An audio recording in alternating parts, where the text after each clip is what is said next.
Hello, good morning to everyone in Australia, New Zealand, and that part of the world who you're living in the future.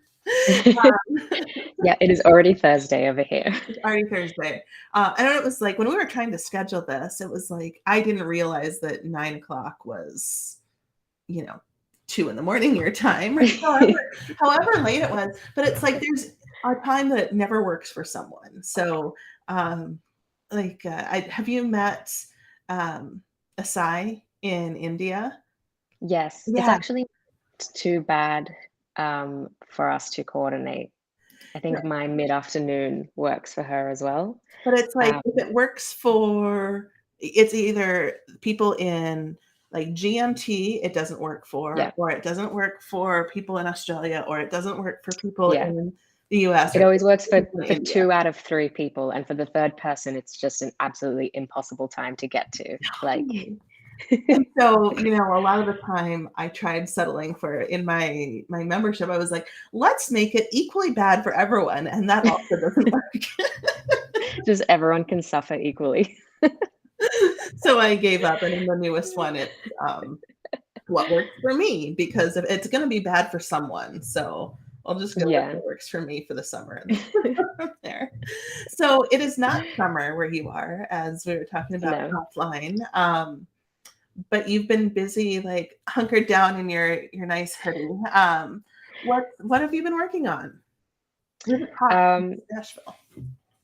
Well, so many things. I've developed a framework and I have refined what I'm doing. So, like most copywriters, I started out as I'll write anything for anyone, and now I'm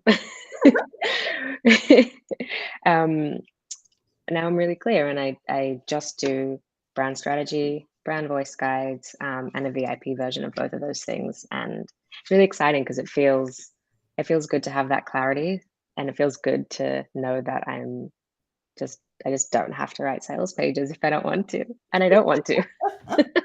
That's really awesome to know. And so, how did you arrive at the fact that that's what you want to be focusing on? Well, as I started copywriting, and as I got better at it, I kind of started developing my own process to onboard my clients and to really understand who they are and what their tone of voice is and who they're talking to and all of that. And um, I was going pretty deep into that, and then I kind of realized that a at the time I was calling it a tone of voice, but now I call it a brand voice guide, is a service in and of itself. That all of this work that I was doing, I was spending like a few hours doing the groundwork just so I could write one page of web copy, or so I could write one really good blog post. And I realized that all of the foundational work that I was doing is its own thing. So I started offering that as a service, and I started, getting better at it and building it out and going deeper and refining my own internal process. And then I kind of realized a lot of realizations um, that a lot of what I was doing in the brand voice service is actually brand strategy, because I was going, really, really deep into the who are we as a brand and what do we care about and how does that show up before I was getting to the voice parts. So then I realized, wait, this foundational part is its own service as well, and I can do just that. And I'm one of those copywriters that hates to write. I would rather do all the, digging into the psychology and the emotions and the analyzing, and then give it to someone else to write the actual copy.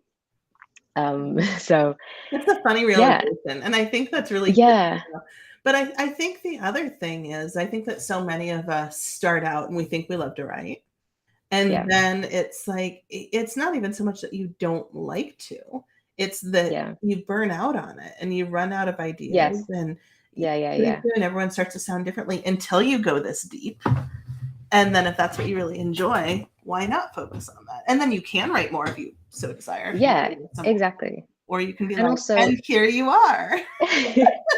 yeah, and also like writing is not just one action. There are so many steps to writing, and I just realized that the step that writing takes, which I really like, is not the actual putting the words together. I mean, obviously I don't hate that, but it's the if writing copy is like writing a novel, it's the world building aspect. Yeah. And that's what I consider the brand strategy and the brand voice to be. It's the part where I have a creative writing background, and I Yes, we remember do. all the way Very back in high amazing poet. school. Thank you.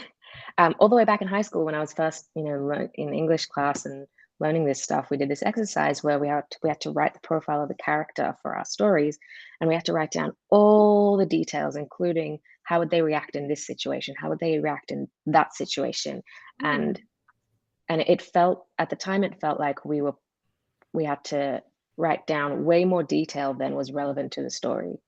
But as I've gotten older, I realized that you have to know all the nuance of your character or your brand's personality to really, really, really be able to write that one sentence for social media really accurately and really, because when you're building a brand, you're basically building a person, a whole person Right, you are. from And scratch. so you're Yeah, creating their framework and their worldview, as you said, it's world building.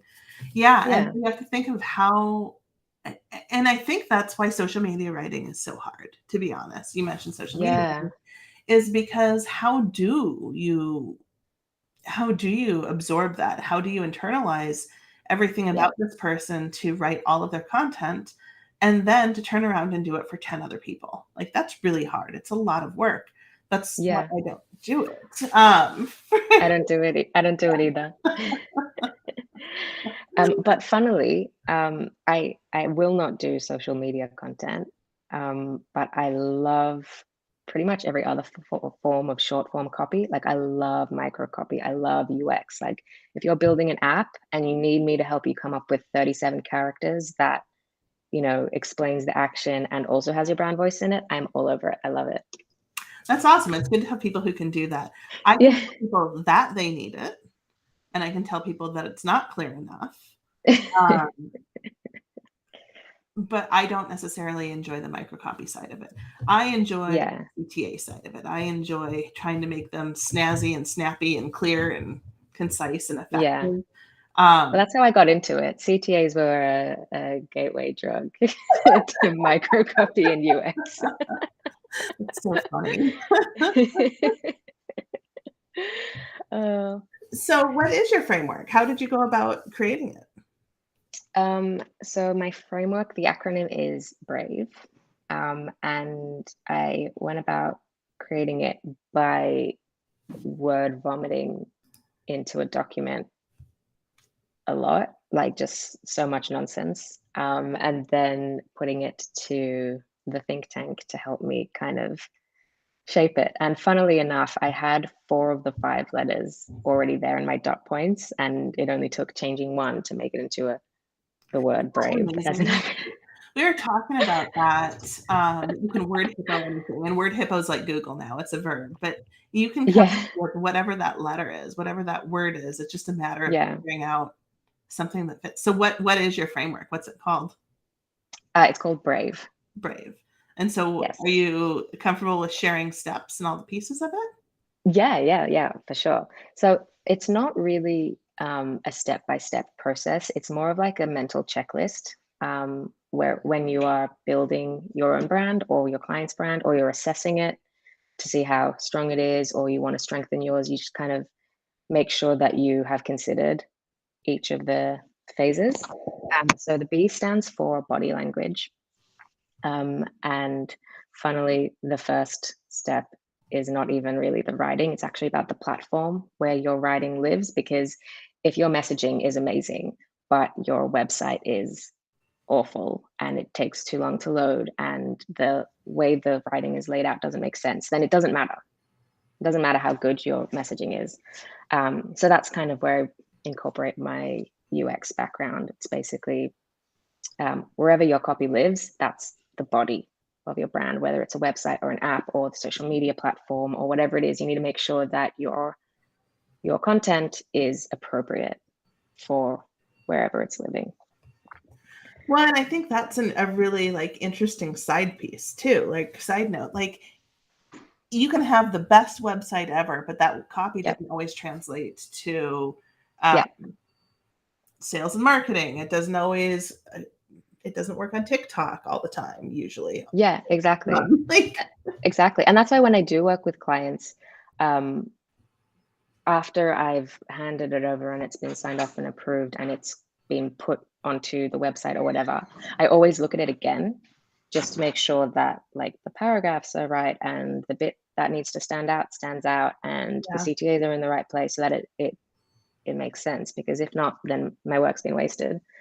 I do the same Um, thing. I call it like aftercare support. Like it's yeah, this, yeah, you know, we have the intensives, but so much of the time the designer takes a copy and runs with it, which is great, as they should, yeah, yeah, because they know how it's going to. I am going to say this, and I hate myself for it, but it's going to pop. They know how to make it pop. They know how to they get know it how to zhuzh it jazz up. hands and ears and all the above. Yeah, But what they yeah, don't do real well is like always understand the meaning, or yes, exactly. it's like cool, and it's not that they don't always do it real well, it's that sometimes it gets missed, or Yes, sometimes something gets lost in translation somehow, no matter how well we communicate it.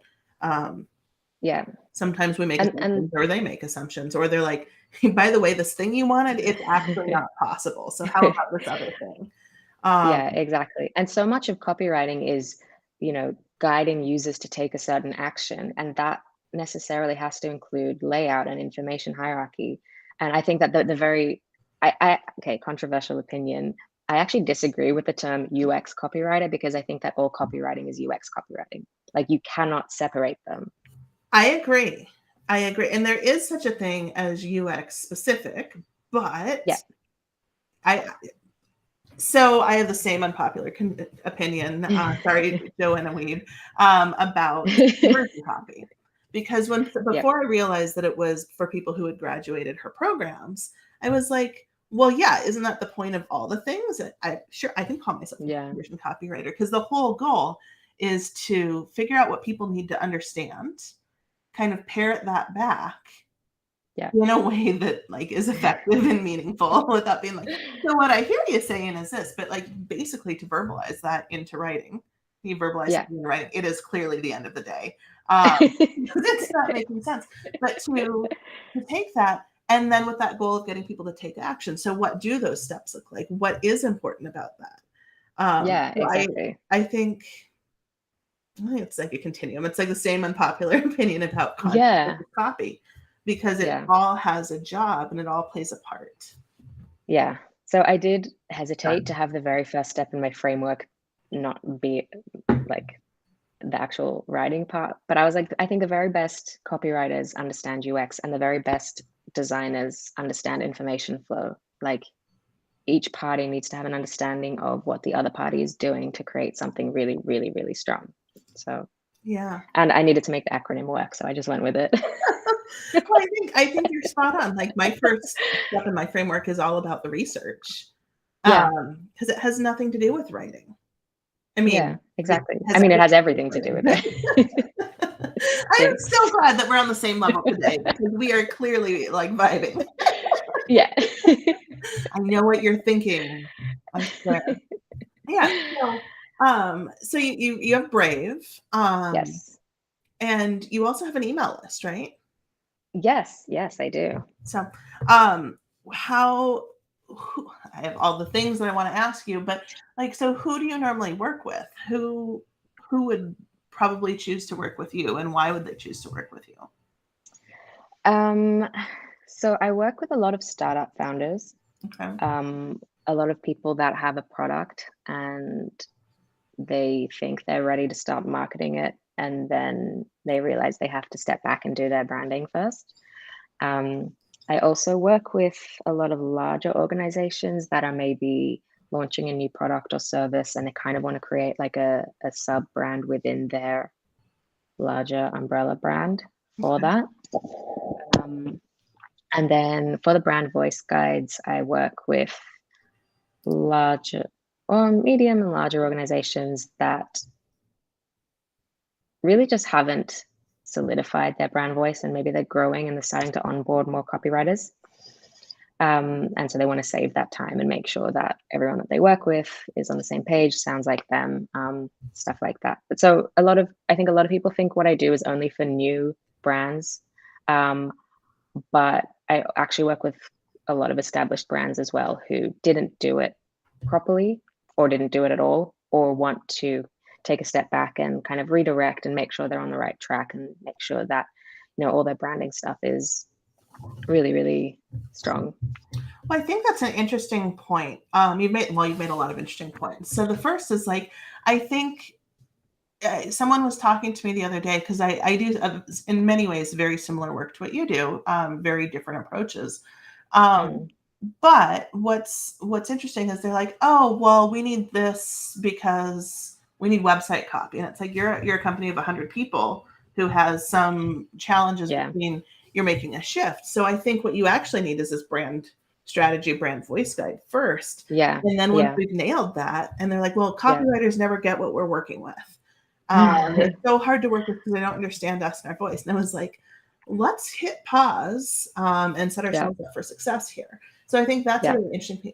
But then similarly, someone came to me and they're like, well, we have 2 employees and 2 contractors. I think we need a brand voice guide. And I'm like, I don't think you need something that's super detailed that goes like the full 40-page messaging platform. You need something that is going to get you to the next step. And then once you grow to 10 or even 25, that's when it's time to start making the shift. But you're absolutely right. And that's actually why I have VIP versions of both of my big services, which are more appropriate for the smaller businesses, people that have, a team of, it's either just themselves and they want that strategy to make sure that they're going in the right direction, or they have a handful of people and that 40-page document doesn't make sense yet, but a 10-page one that covers all the essentials and is not overwhelming to use is But because so, I'm a big go ahead. I was gonna say I'm a big believer in the best system is one that works for you.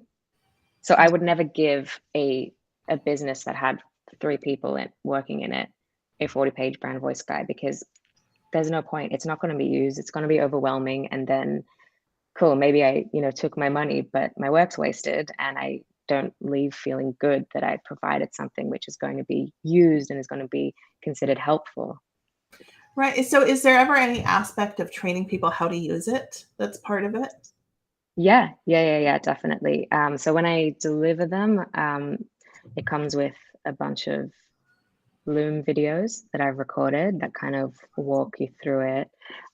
Because I think sometimes it's hard to figure out how to implement it, especially the brand strategy stuff. And just, a 5 or 10-minute video explaining this breakdown of the psychological and pragmatic and emotional benefits of all of the features of your products and services. This is how you use it. Use this to write your Facebook ads. Use this to write your caption copy. Use this to write your content. And I think that makes a really big difference in whether or not the thing actually gets implemented. Because a lot of people are like, what do I do with this mission, vision, values? What do I actually do with it? How do I use it to onboard new team members? Because it's one thing, and actually I think onboarding new team members is easier than it is to get your existing team members to buy into the thing. Because it's like, well, we've been doing this for how long? It works just fine. Why would we switch? And it's like, no, actually. So you just said something else interesting that was like to make sure that their copywriters know what's going on. Can you talk a little bit more about that? I mean, we touched on it a little bit, but I'd love to go into more detail on. Yeah, there's a few kind of facets to it, but basically every copywriter, I think of it as like everyone thinks that their accent is neutral. Like to me, you have quite a strong accent and I sound normal, and same vice versa, I'm sure. And I think it's the same with copywriters. Everyone has their stylistic quirks that they think is neutral or normal. Like for me, I love putting things in brackets because that's the way that I think and that's the way that I talk. So that's the way that I write. But it's like a stylistic tell, when I see certain sentences, I'm like, oh yeah, I definitely wrote that. That's my voice.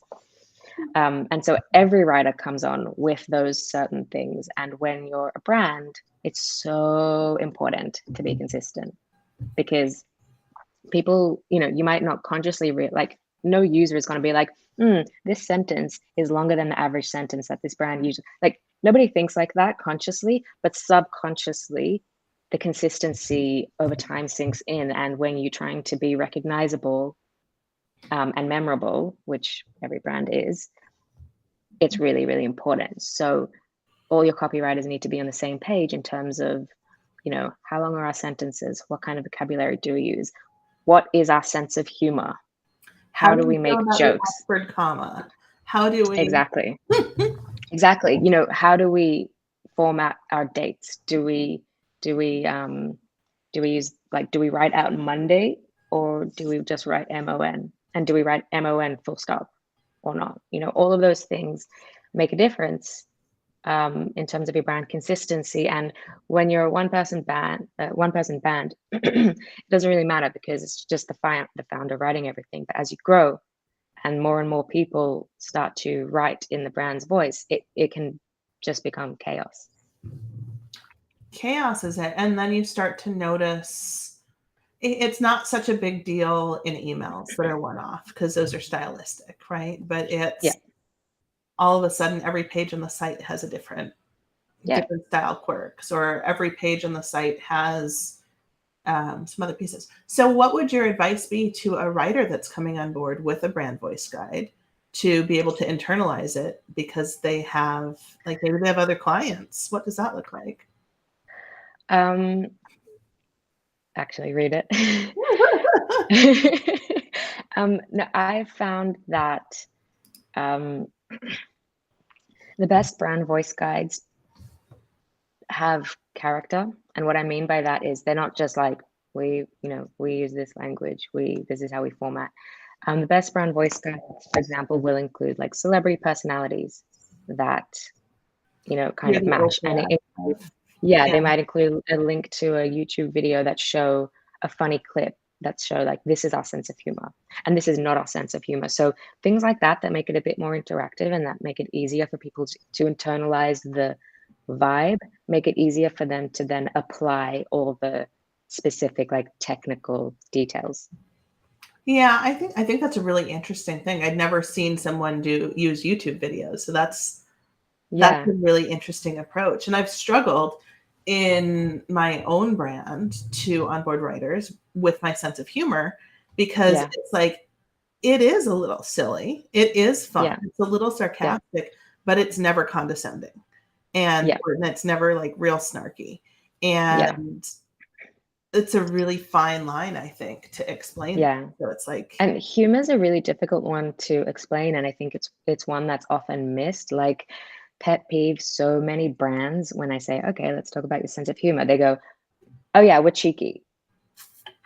Cheeky is like the equivalent of people saying, I'm passionate about whatever. Like, cool, everyone's passionate about whatever. Right. Every brand is cheeky. Like, what does that actually mean? What does that actually look like? Do you use sexual innuendo? Examples, Yeah, exactly. So one example that I really like to bring in as like a litmus test is, I don't know if you remember, there were a series of Skittles ads quite a few years ago that were really sexual, but very funny and very creative, but like, they were really pushing the envelope. So I like to bring those in. And then my clients are like, oh yeah, we're like that. Or they're like, oh no, less than that.